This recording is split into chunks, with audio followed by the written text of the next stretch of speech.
So in general, what is the sound of Iron Finger? What is it?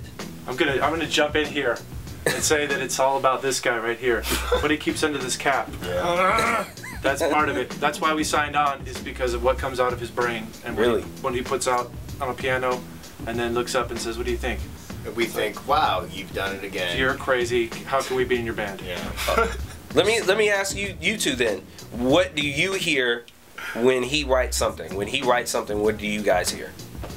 What I'd like music to sound like in my head if I were to write it. Yeah, kind of like what he said about Javan, is in that there's sophistication to it, but you can hum along and it's got hooks and it's something that it's like it shoots a wide beam that kind of everybody can appreciate, and just the potential for limitless musical permutations. I mean, the stuff that this guy does, especially we've done gigs together where it was playing like jazz, straight ahead jazz, or like Latin stuff, Latin jazz, and it's like, bro, sometimes the stuff he plays is like, ah, Yeah. ah, what'd you do that? How'd you do that? You know, like, unbelievable. Seriously. So, I mean, when I say the possibilities are limitless, it's the most true I've ever seen of any piano player, any keyboardist.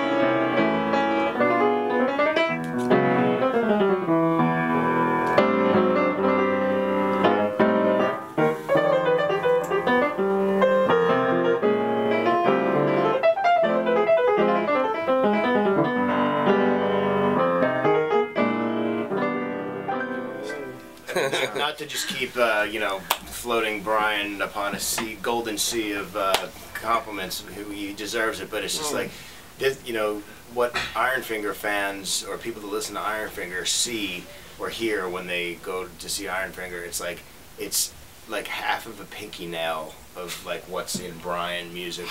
Like we like Dave was saying, like, you know, in the past we've done gigs and he does stuff when he's just playing the keyboards of the piano that everyone in the room will just go, "Gah!" Like, literally, everyone will go, "Oh my God!" It's like he can, you know, it's like, it's one thing to be competent. It's another thing to, like, at any moment be like, "I'm gonna destroy this thing." And he can do it whenever he wants to do it. And it's, as far as rhythmic acuity goes, coming from a drummer's perspective, it's really hard to, like, make me lose the beat. The only one in Los Angeles, other than maybe like a Cuban percussionist or something, is him. He can lose me playing the piano, and it's just like, and I'm like, 1, 2, I don't know what it is. But anyway, that has nothing to do with Iron Finger, but I just wanted to tell you all how wonderful Brian is, you know, so.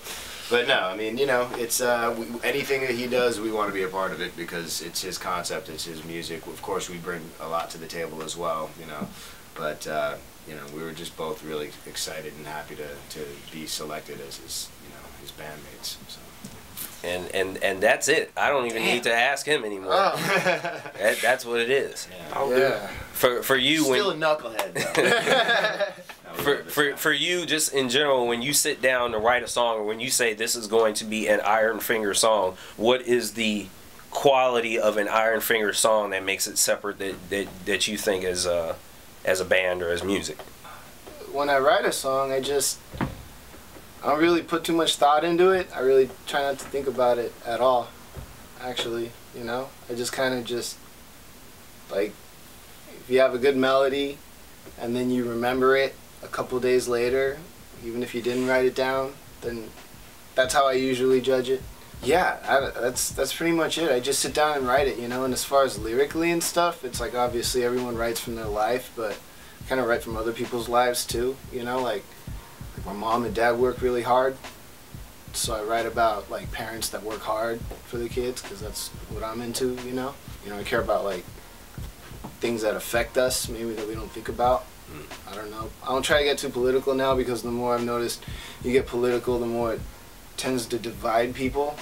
I think if everybody just worried about what was good for human beings, then politics really wouldn't need to play a role anymore, really. in certain senses, in some utopian, dumb way of putting it. You know what I mean? It's just an easy way of saying it, but yeah. Anyways, lyrically, so that's what it's about. we got an amen like from that. the congregation. They like that. Yes. Aspiring musicians out there and folks starting a band or, you know, out there just working on their tunes, working on their music. Any words of advice that you've learned along the way? I've learned through this experience that procrastination is death. So probably that would be it. And also to really just have friends that you respect their opinions musically and stuff, but do your own thing, you know. Like a degree doesn't mean you're a musician. You know, going to college doesn't mean you're a musician. You know, nothing really means you're a musician except playing music. So however you got to get there, just find your way, and you do it your way, and that's it. Do what you love. Yeah. Be sincere. That's it. Yes. What they said.